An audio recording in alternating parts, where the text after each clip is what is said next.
여러분 안녕하십니까. 시사포커스 김동현입니다.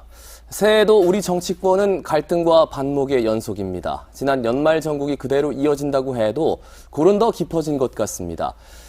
요즘 가장 큰 관심사는 역시 올해 있을 총선에서 과연 누가 1당이 되느냐, 그리고 부산은 어떤 당이 가장 어느 만큼 의석을 가져가느냐, 이것 아니겠습니까? 관련해서 네 분과 함께 전망하고 각 당의 사정을 좀 들어보겠습니다. 먼저 박성현 더불어민주당 부산시당 대변인입니다. 박성현입니다. 이어서 이주환 자유한국당 연제구 당협위원장입니다. 안녕하세요. 이주환입니다. 계속해서 이성권 새로운 보수당 부산시당 위원장입니다. 네, 반갑습니다. 이성근입니다. 끝으로 의용 정의당 부산시당 북강서지역 위원장입니다. 네, 반갑습니다. 이의용입니다. 자, 네 분 모두 국회에 이제 진입하고 싶어하는 의원 지망생이라고 해야 되나요? 그렇기 때문에 20대 국회를 평가를 한다면 좀 혹독하게 좀 많은 점수는 안 줄 것 같은데 20대 국회를 평가한다면 몇 점을 주겠습니까?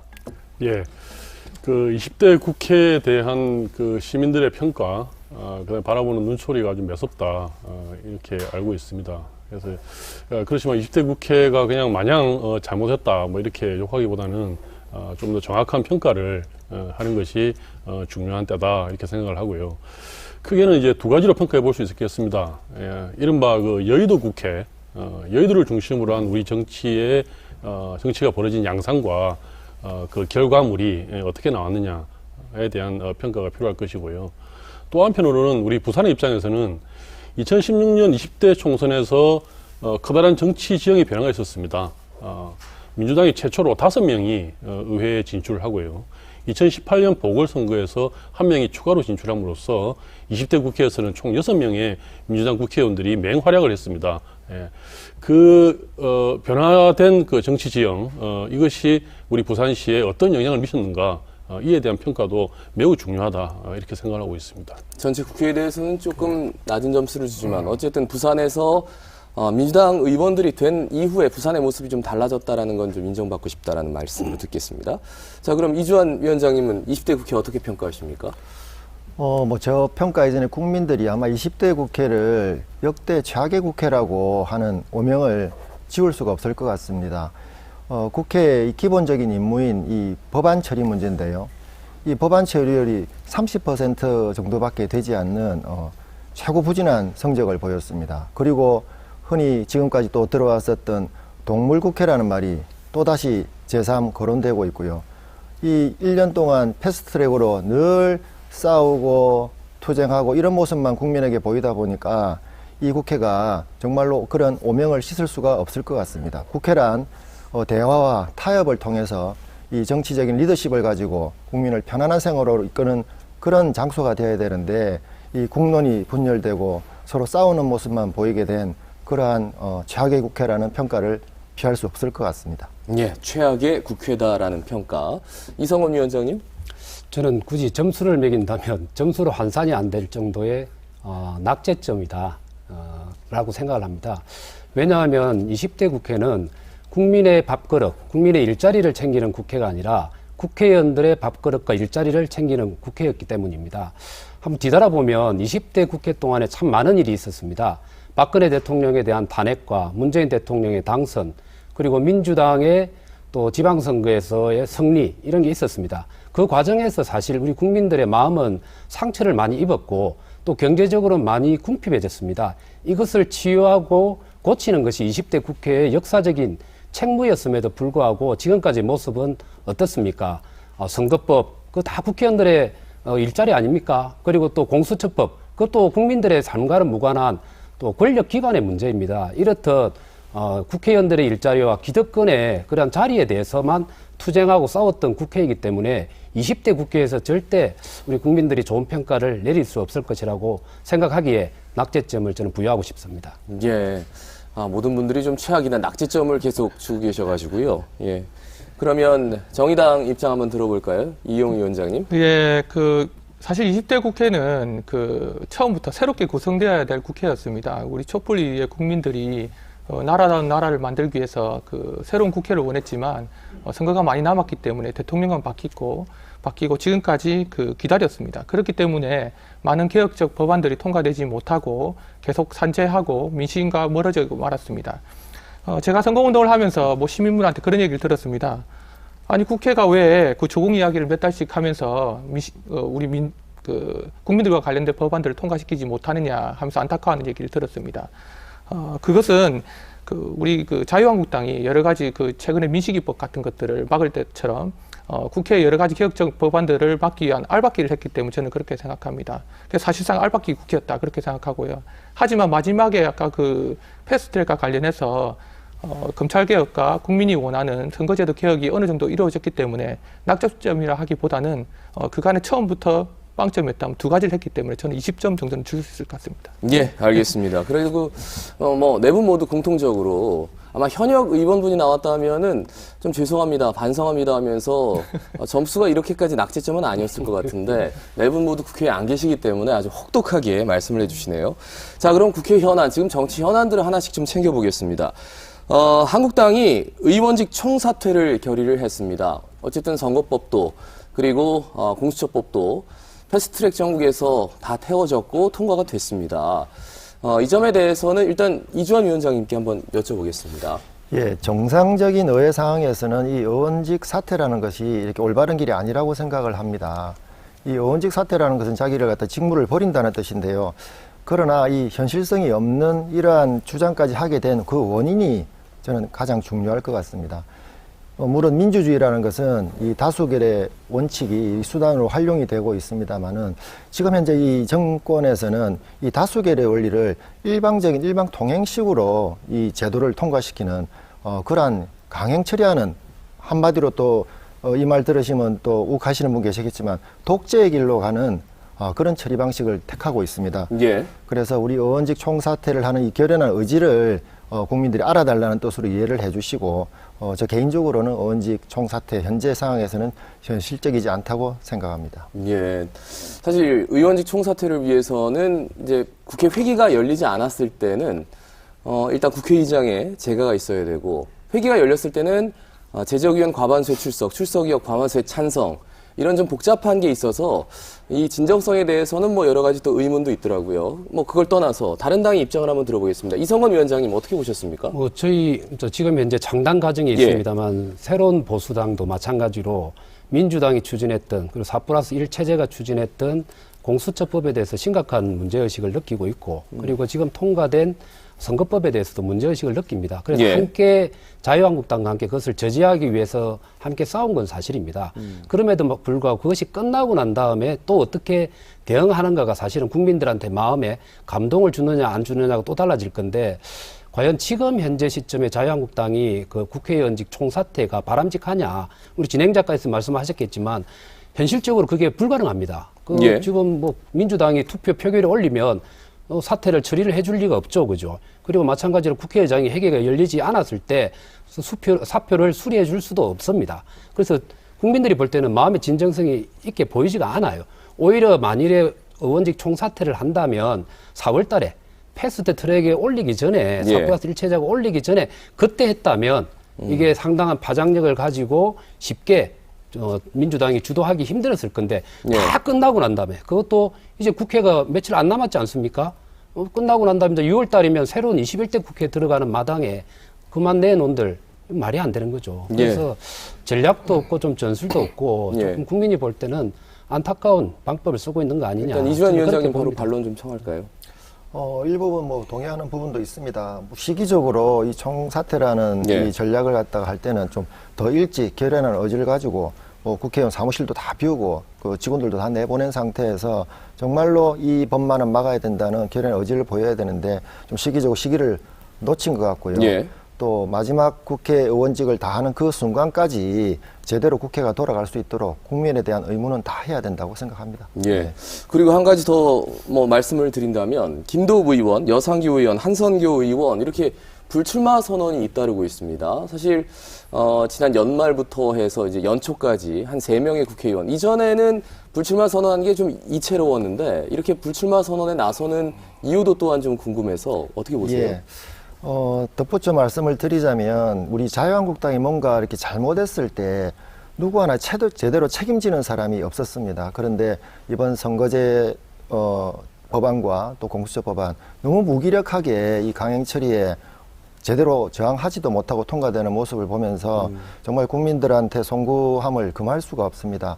제가 판단컨대 그분들의 어떤 용태라든가 불출마 선언은 그러한 책임지는 자세, 막아내지 못한 그의 안타까움이 행동으로 드러나고 또 새로운 신진 세력들이 국회로 들어와서 제대로 된 정치를 해주기 바라는 그런 미랄이 되는 마음이라고 저는 생각을 합니다. 예, 총사퇴 결의와 불출마 선언 이런 거 어떻게 보고 계세요?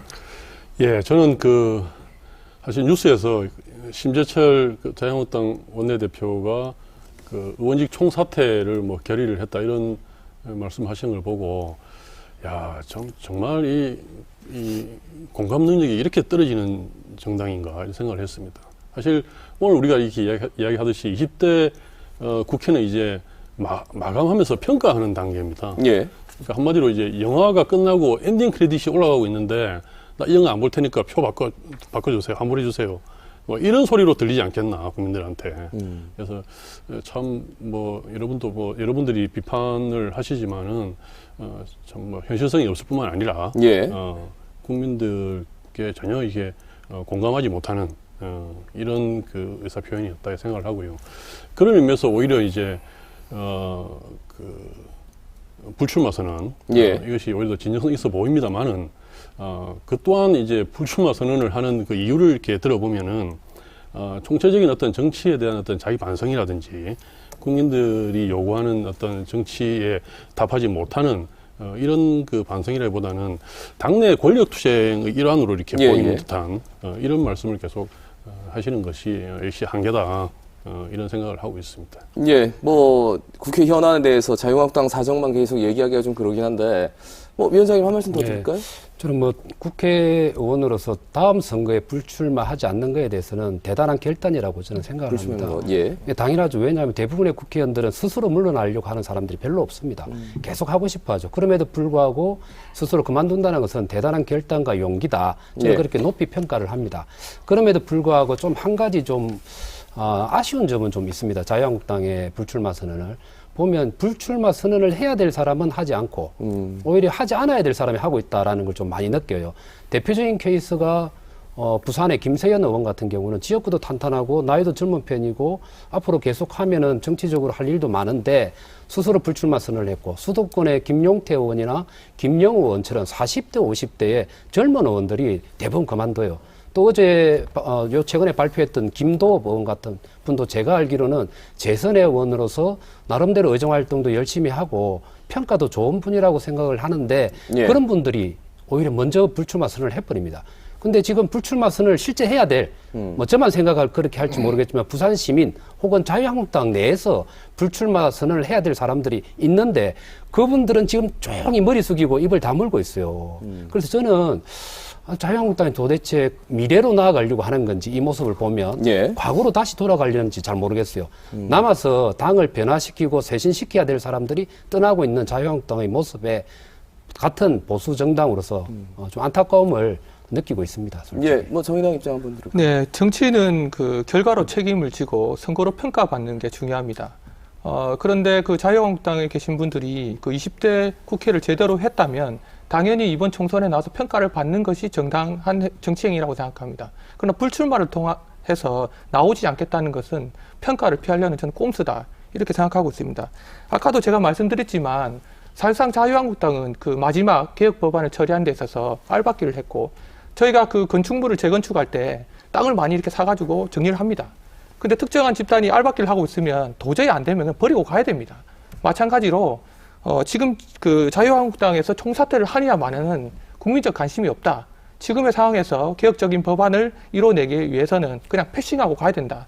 때문에 강대강 대치냐, 자유한국당이 사퇴하냐 마느냐는 국민한테 전혀 관심사항이 아니다. 오히려 정치 선거를 통해서 국민들한테 어떠한 정책을 통해서 대한민국을 발전시켜 나갈 것이냐는 의견을 통해서 사퇴가 아니라 예. 국민들한테 재선택을 받아야 된다. 저는 그렇게 생각합니다.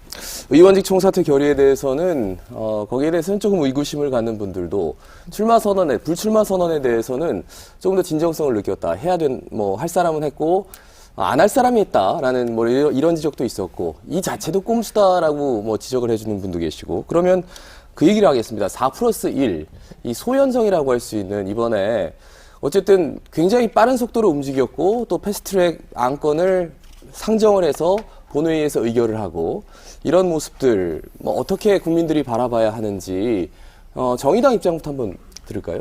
네, 계속해서 얘기 드리지만 누군가가 때를 써도 국회가 법대로 국민이 원하는 개혁적인 법안들을 해내겠다는 의지를 보여준 전 중대한 사건이라고 생각합니다. 아무튼 이번 패스트트랙을 계기로 이번 총선을 통해서 국민들의 선택을 받은 정당들이 특정한 정당에 끌려다니지 않고 촛불 시민들이 원했던 개혁적인 법안들을 이뤄낼 수 있다는 신호를 국민들한테 저는 준 것이라고 생각합니다.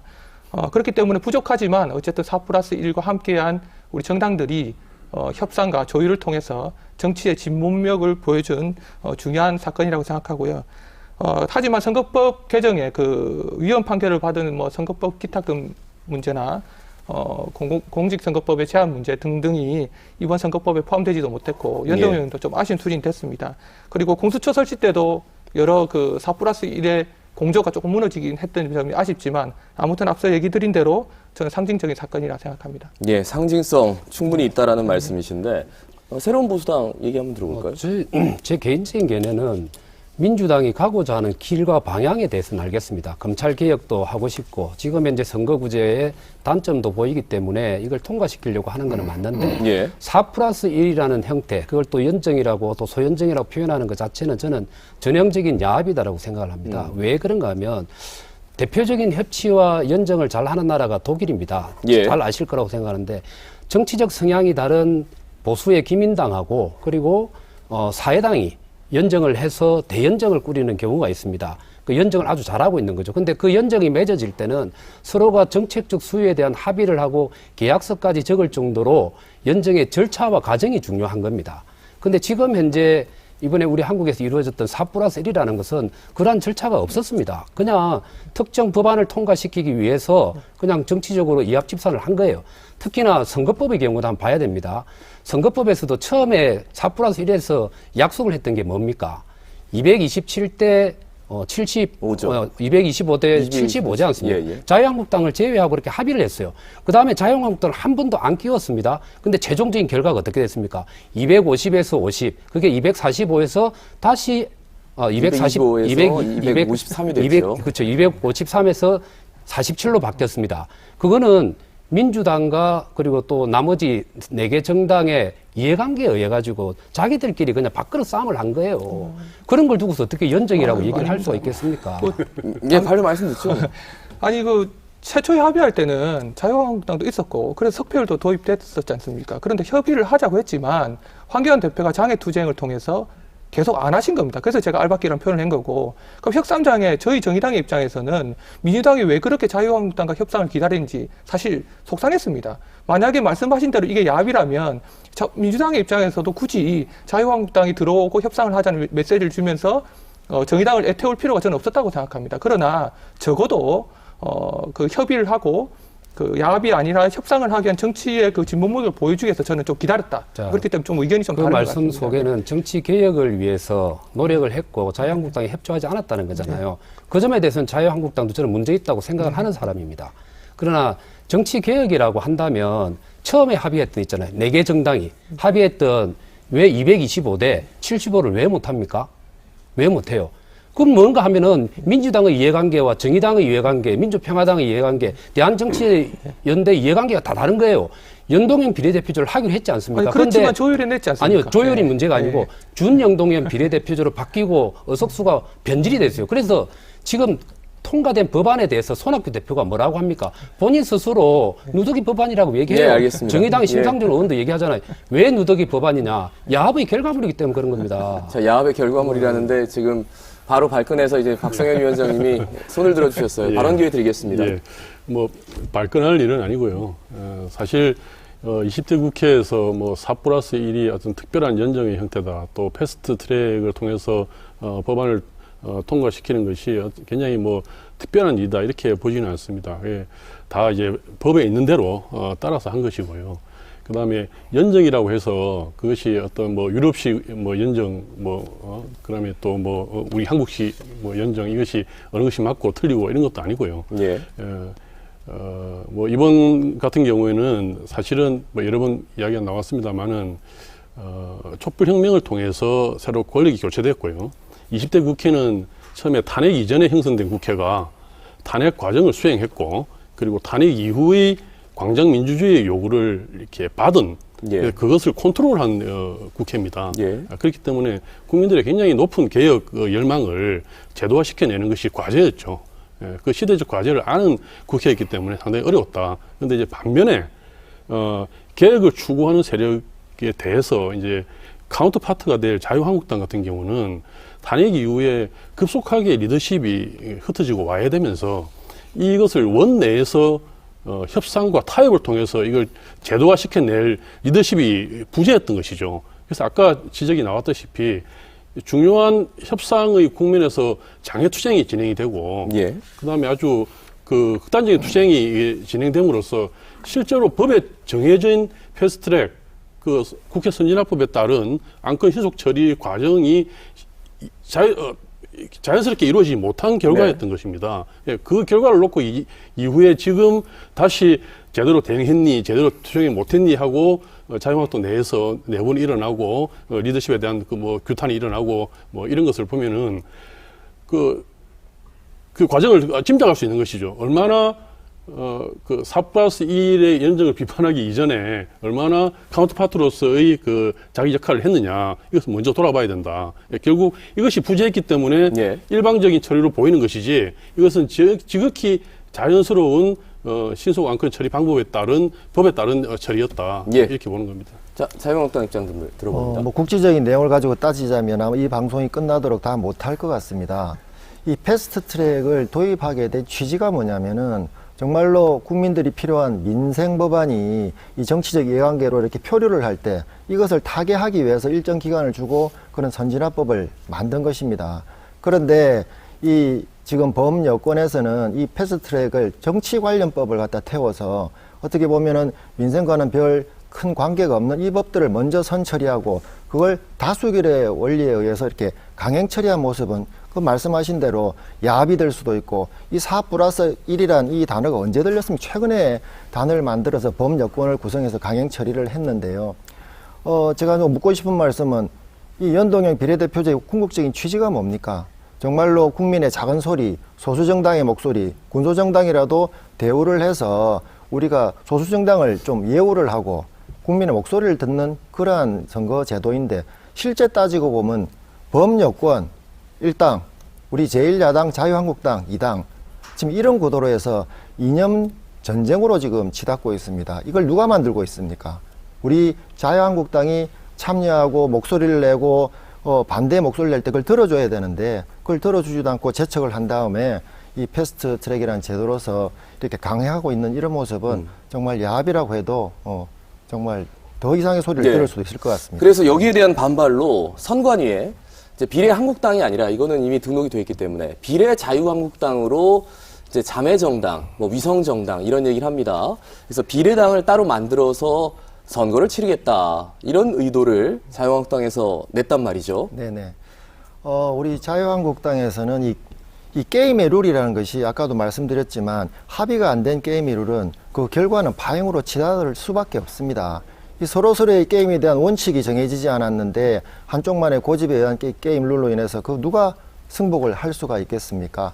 우리 자유한국당은 정말로 우리의 의석수를 지켜내고 국민들의 이 사표를 없애기 위해서라도 이 자기 방어 수단으로 이 정당을 만들 수밖에 없는 정말 고육지책이라는 말씀을 드리고, 또 우리 심재철 원내대표께서도 이걸 처음부터 실행하겠다는 소리가 아니고 정말 선거제도 이거 누더기 선거법안 통과시키지 마라, 이 법안이 통과되면 분명히 1년밖에 못한다는 소리도 나왔었는데, 이런 법안보다는 만약에 이런 법안이 통과된다면 우리는 이렇게 고육책으로 시행하겠다고 이미 말씀을 드렸습니다. 그런데 강행 처리하고 난 다음에 우리 자유한국당이 갈 수 있는 길은 정말 국민의 민의 사표 없이 받아들이는 그런 정당이라도 만들어야 되는 자기 방어 수단이라고 말씀드리고 싶습니다. 자기 방어 수단이다. 예. 뭐 박 위원장님 말씀드릴까요? 예.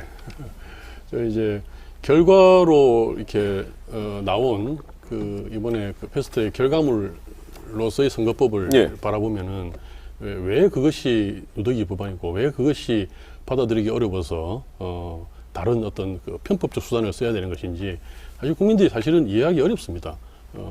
지역구 의석, 비례 의석 동일하고요. 다만 그 연동형 비례제도를 일부 도입한 것입니다. 예, 그것은 말 그대로 그동안 지속적으로 이야기되어 왔던 그 비례성과 대표성을 높이기 위한 예. 이런 방향으로 그리고 또 여러 정치 세력 간의 어떤 조정을 통해서 나온 것이기 때문에 그것을 비난할 그 이유와 근거가 뭔지 저는 도저히 이렇게 납득하기 어렵고요. 또 하나는 그런 결과를 놓고 그 위성정당 형태로 예. 그 비례표를 얻겠다라고 하는 것은 처음에 애초에 그 선거제도 개혁을 할 때는 자유한국당도 같이 참여를 해서 예. 우리 그 소수의 목소리, 그 약자의 목소리를 대변하는 정치 세력들을 의회에 진입시키자, 비례성과 대표성을 높이자 이런 취지에 공감을 했는데 나온 결과물에 대해서는 그것을 싹 무시하는 없애버려서 무화시킬 수 있는 편법을 동원한다는 말이죠. 예. 굉장히 꼼수죠. 예. 그래서 이렇게 아마 뻔뻔스럽게 할 수 있는 것도 참 이 자유한국당의 공감 능력이 많이 떨어지는 이런 결과가 아닌가라고 생각을 합니다. 그리고 예. 지금의 그 계산으로서는 아마 수학적으로는 계산을 해서 아마 그것이 의석을 차지하는 데 유리하다라고 생각할 수 있지만은 저는 국민들이 다 안다고 생각합니다. 그래서 우리 한국 정치가 가야 될 어떤 그 개혁의 방향과 그 속에서 선거제도가 어떻게 되어야 되고, 예. 예. 그래서 이러한 지금 4+1 그 정치 세력이 합의해낸 이 선거법이 어떤 위상을 갖느냐, 어떤 의미를 갖느냐를 다 평가하고 계실 것이고요. 예. 그것에 대해 그 결과로 예.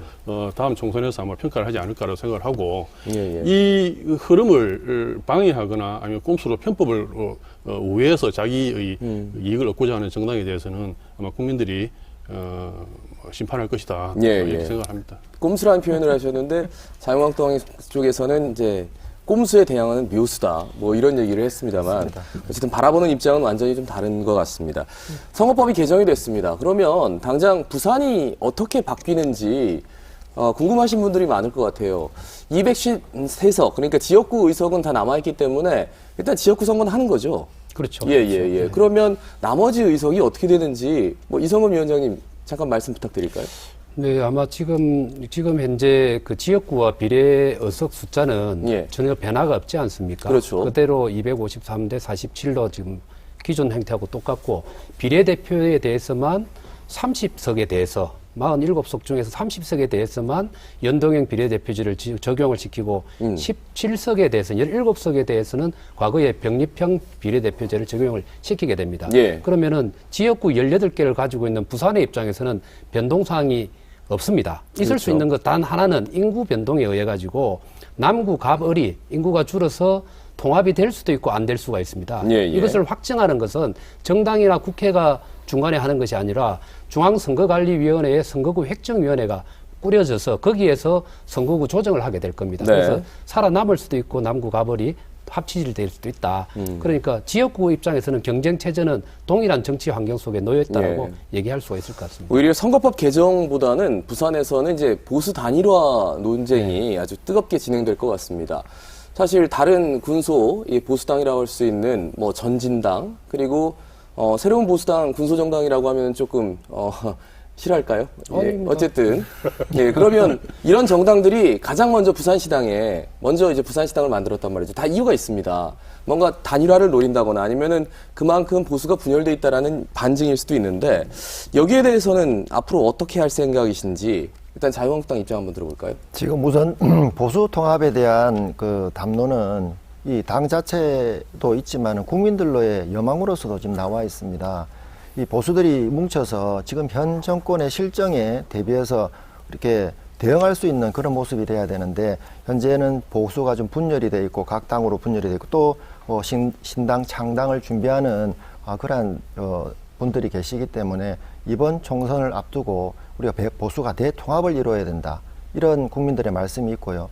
신년사에서 여러분 들으셨다시피 이 황교안 당대표랑 유승민 위원장님께서도 그런 암시가 섞인 신년사를 했었습니다.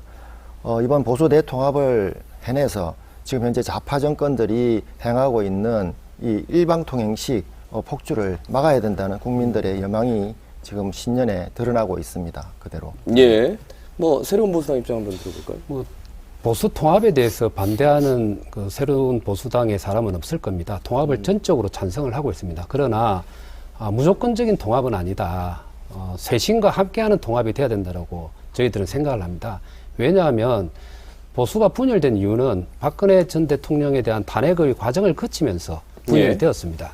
그러면 국민들의 82%가 탄핵을 찬성을 했고 국회에서 탄핵소추안이 여야 국회의원의 동의에 의해서 통과가 되었고 그리고 헌법재판소에서 사법적으로 최종 결정이 났습니다. 예. 그럼 이게 대한민국의 어떤 정치 질서와 역사적 과정이었다고 봐야 되는 거예요. 그럼 인정을 해야 됩니다. 근데 지금 현재 자유한국당은 과연 탄핵의 문제에 대해서 정리를 하고 반성과 성찰 그리고 그로부터 새로운 미래로 나아가기 위한 쇄신과 혁신을 하느냐 이것이 동반되지 않는 예. 단순한 양적 통합은 오히려 국민들로부터 비아냥을 받을 수 있다. 그런 우려를 저희 새로운 보수당에서 하는 겁니다. 그래서 지속적으로 자유한국당에게 요구하는 것은 예. 쇄신과 혁신을 얘기를 하는 거죠. 그 과정을 통해서 붕괴된 보수가 다시 재건이 될 수가 있는 것이죠. 근데 뭐 다행이라고 봐야 될지는 모르겠습니다만 1월 1일 신년을 맞이해서 황교안 대표도 통합에 대한 얘기를 예. 했고 유승민 대표도 통합에 대한 얘기를 했기 때문에 이 안에서 화학적인 결합이 될 수 있는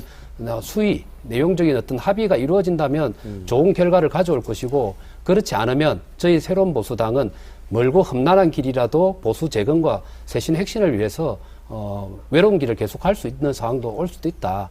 그런 말씀을 좀 드리고 싶습니다. 예, 안 그래도 유승민 3원칙이라고 탄핵의 강을 건너고 개혁 보수로 나아가며 낡은 집을 허물고 새 집을 지어야 한다. 뭐 이런 선제 조건이 있는데 과연 탄핵의 강을 건널 수 있을 것인가? 여기에 대해서는 여러 가지 의견이 좀 분분하더라고요. 그러면 보수의 그 위기 그리고 보수의 단일화 이런 것들을 보는 뭐 민주당이나 정의당의 입장 좀 여쭤볼까요? 예. 뭐 좀 전에 제가 말씀드렸습니다만은 20대 국회가 사실상 식물 국회와 동물 국회를 번갈아 가면서 이렇게 보여준 이유가 국민들의 어떤 끌어오르는 개혁의 열망 그것을 제도화시켜내는 데 있어서 카운터파트로서 역할을 해야 될 자유한국당이 급격하게 원내 리더십이 이렇게 무너지고 자꾸 장외 투쟁을 벌려나가고 또 극단적인 투쟁을 한 이유가 바로 이 보수 통합의 이야기가 나오는 맥락과 닿아 있습니다. 다시 말해서 박근혜 대통령 탄핵 이후에 이 정당성에 관한 시비가 계속 광장에서는 진행이 되고 있었고요. 또 그것이 보수의 중요한 힘인 것처럼 보이기 때문에 자유한국당의 일부 그리고 이제 심지어는 대표까지도 거기에 끌려다니는 이런 모습을 보여주면서 실제로 국회 내에서 대화와 타협 예. 그걸 통해서 개혁 법안을 제도화내는데 자유한국당이 참여하지 못한 결과를 나왔던 것이거든요. 그래서 그런 의미에서 보수가 합리적으로 재구성되고 통합된다는 것은 바람직한 일이다라고 생각합니다. 그런데 작금에 있어서 나온 황교안 대표와 유승민 대표의 보수 대통합에 대한 워딩을 보면은 타이밍을 보면요. 제가 보니까 패스트트랙 법안 통과 이후에 자유한국당 내에서 지도부에 대한 어떤 불만이 터져 나오는 시점에서 예. 황교안 대표가 보수 통합을 이렇게 던진 것 같은 이런 모습이었습니다. 타이밍으로 봐도 그렇고. 그리고 보수 통합을 이야기하면서도 유승민 대표에 대한 어떤 존중하는 어떤 이런 워딩도 없었고요. 예. 그런 의미로 봤을 때는 지금 현재 보수 대통합은 필요성을 서로 인정하는 것 같으나 그것이 이루어지기에는 상당히 어려운 지금 상황이 아닌가 이렇게 보고 있습니다. 예. 네. 정의당 말씀 듣죠. 국민들이 우리 진보정당의 역사를 잘 아실 거라는 생각이 듭니다. 무작정 통합하면 또 분열되게 되어 있습니다. 보수의 야합을 하는 걸 볼 때 저는 그렇게 생각합니다. 우리 검찰개혁 때 반대한 분들이 지금 통합을 얘기하고 있습니다. 검찰개혁을 국민들이 이야기한 것은 유전무죄라는 말이 나왔기 때문에 검찰들의 정관예우나 울산의 고래고기 사건을 보면서 매우 그 젊은 분들이 분노하고 있습니다.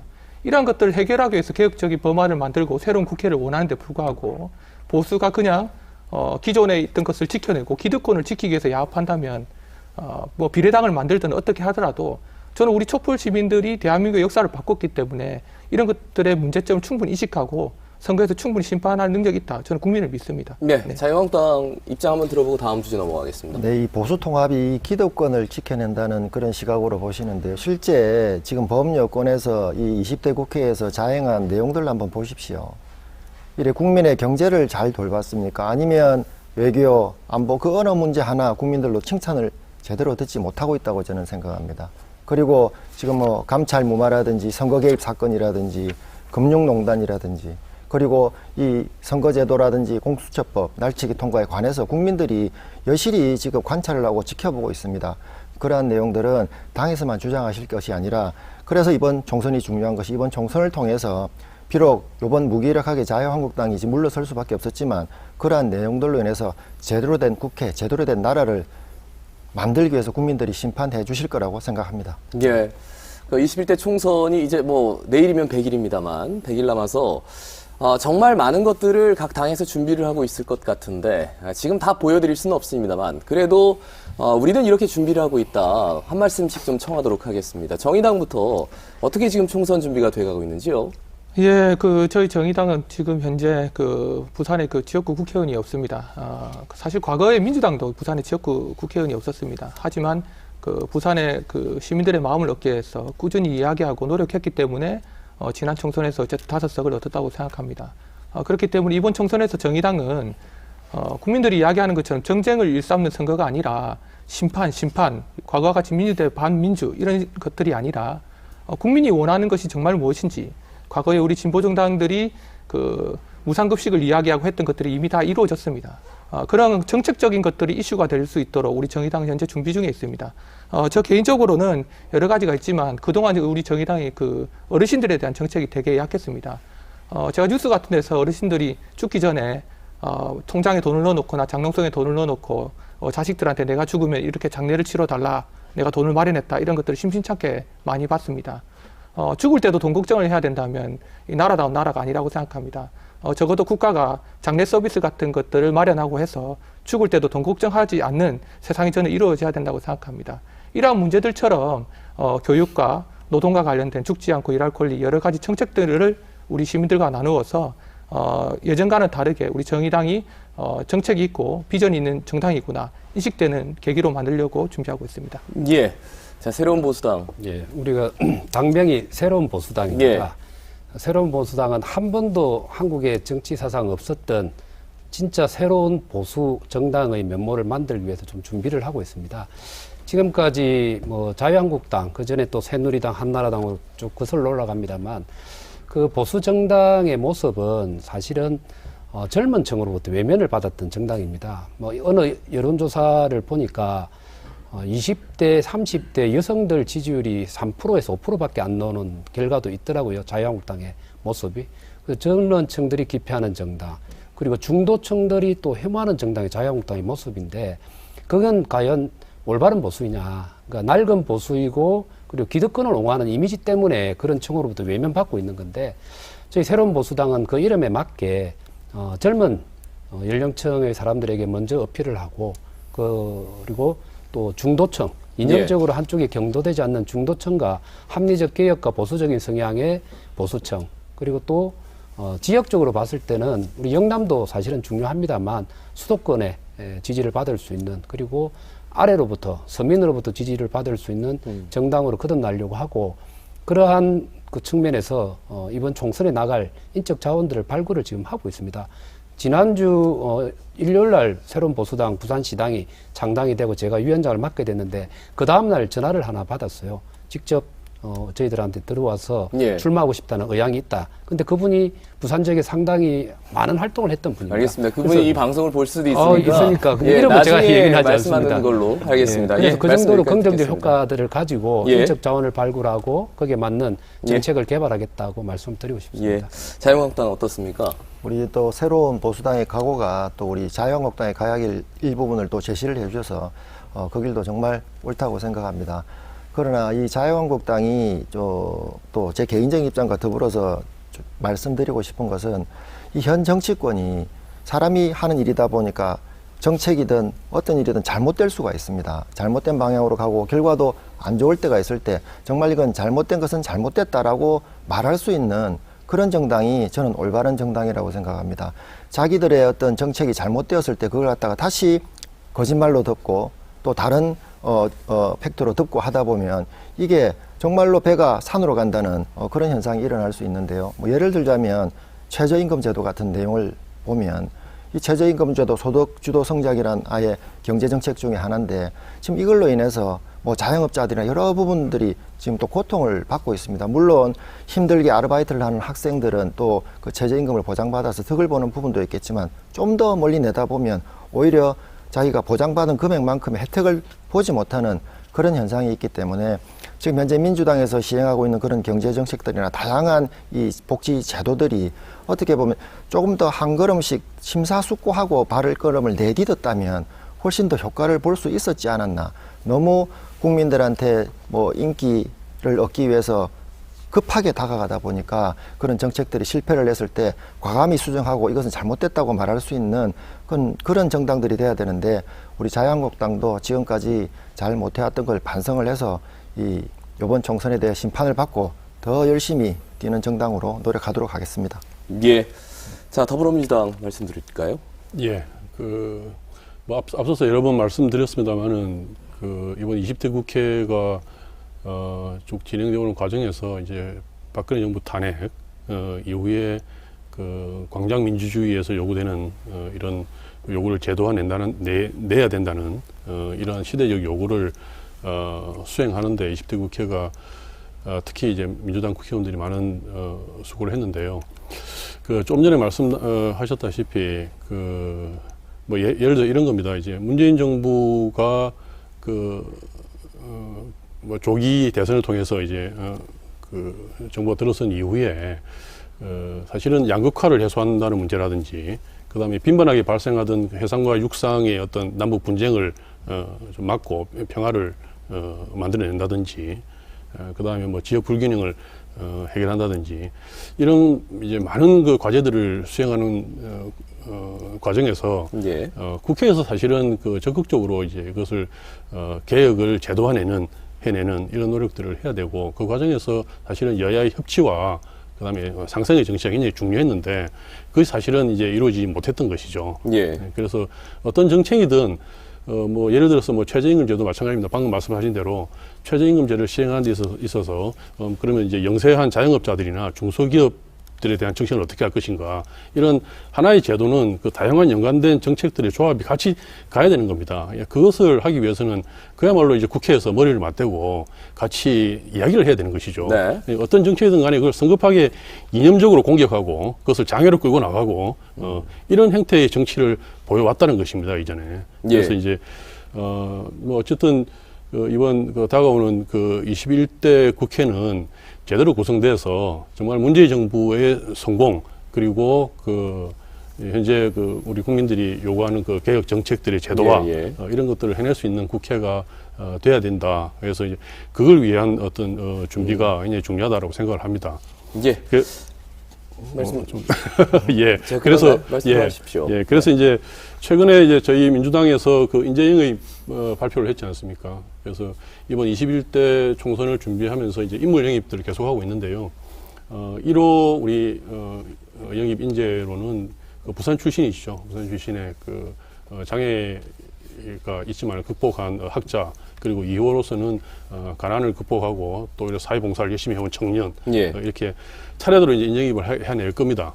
아마 인재영입을 해내는 면모를 한번 보시면은 얼마 전에 자유한국당에서 1호 인재를 뭐 박찬주 대장을 해서 뭐 논란이 됐는데 아마 비교가 되실 겁니다. 그래서 정말 우리 개혁을 제도화해내는 21대 국회를 구성할 준비가 어느 당이 잘 되어 있는가 이런 것을 볼 수 있지 않을까 생각을 합니다. 예.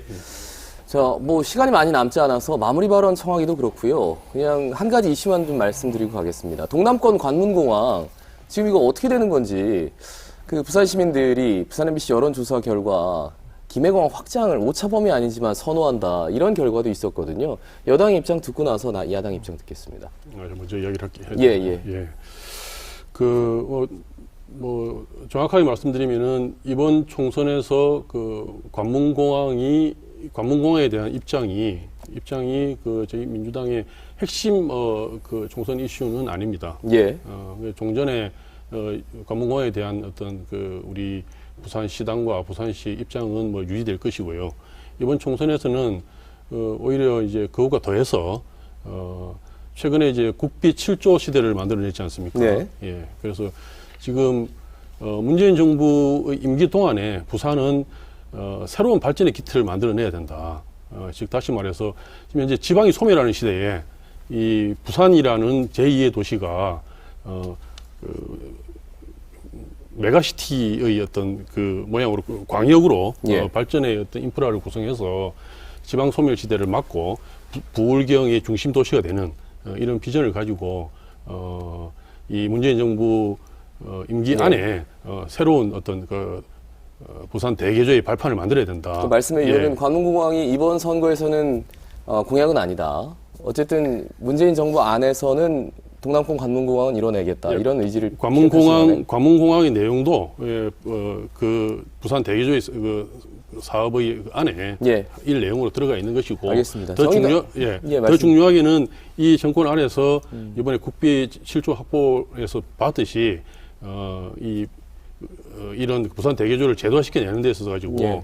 부산의 민주당의 역할이 굉장히 클 것이다 이렇게 말씀드립니다. 알겠습니다. 뭐 정의당 하실 말씀 있어요? 예, 그 사실 신공항에서 관문공항이라고 정책적 이름을 바꿨습니다. 이제 그것을 바꿀 때 이미 신공항을 새롭게 건설하는 것이 좀 사실 어렵지 않느냐 저는 사실 그렇게 느꼈습니다.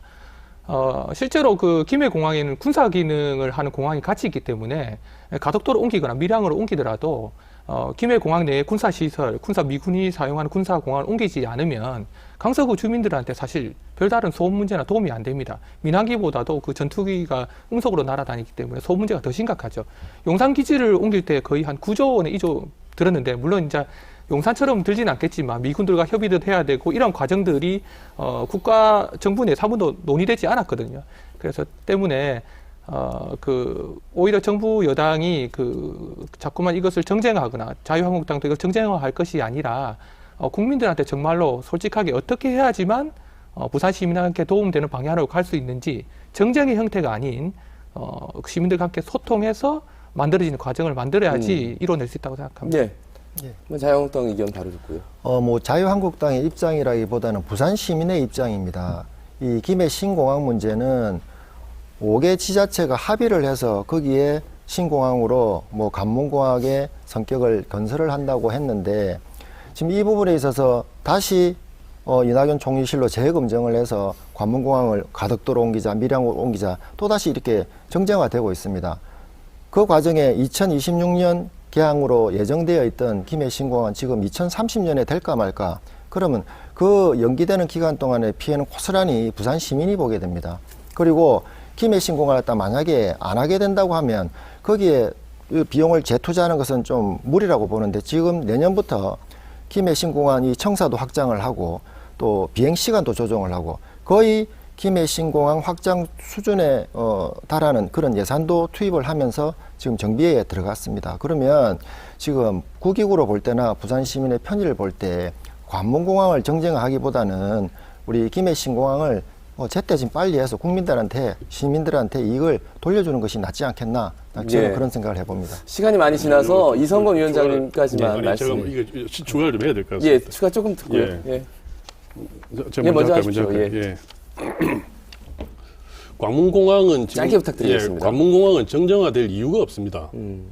그래서 김해공항 다시 말해 관문공항은 정정화될 이유가 없고요. 예. 지금 총리실에 가 있는 그 총리실 검증이 끝나는 대로 그에 따르면 되는 겁니다. 예. 예. 알겠습니다. 따르면 된다. 근데 저는 갈수록 가덕 신공항이 어려워지는 상황으로 가고 있다라는 걸 좀 느낍니다. 그래서 저는 솔직히 지난 2018년도 지방선거 때 오거돈 시장과 당시에 부산 민주당이 대시민 사기극을 벌였다고 저는 생각을 합니다. 그때 제가 부산시장 후보로 나와서 TV 토론을 많이 했습니다만 오거돈 시장은 이거는 반드시 달성이 가능하고 대통령께서도 약속한 공약이라고 말씀을 하셨어요. 근데 지금 상당한 시간이 흐르고 난 다음에 지금 어려운 과정으로 가고 있는 거거든요. 예. 만일 그 실패로 끝나면 대시민 사기극을 벌인 것이기 때문에 민주당이 부산 시민 앞에 석고대죄해야 된다. 예. 오거돈 시당도 저는 그렇게 생각합니다. 제가 생각할 때는 마지막 지금 발언보다 과정인데. 예. 이게 지금 근데- 과정인데 무슨 아니, 석고대를 제가 누구한테 전제를- 한다는 거예요? 알겠습니다. 드렸죠. 어쨌든 만약에 총리실에서 무산된다면. 어떤 검증 결과가 네. 나오겠죠. 그 다음에 또 정치권의 이야기를 듣도록 하겠습니다. 사실 마무리 발언보단 이게 좀 짧게 끝나지 않을까 제가 판단을 좀 잘못한 것 같습니다. 죄송합니다. 자, 총선이 내일이면 이제 100일 앞으로 다가옵니다. 우리가 소중한 한 표를 잘 행사하자 뭐 이런 캠페인도 많이 하는데요. 선거법이 바뀌어서 이번에는 소중한 2표를 본인의 가치와 철학을 담아서 그리고 많은 계산을 통해서 유권자들이 행사를 해야 될 것 같습니다. 소중한 2표 어떻게 하면 잘 행사할 수 있을지 지금부터 공부도 좀 하시고 또 관심도 많이 가져주시길 바라겠습니다. 시사포커스 마치겠습니다. 여러분 고맙습니다.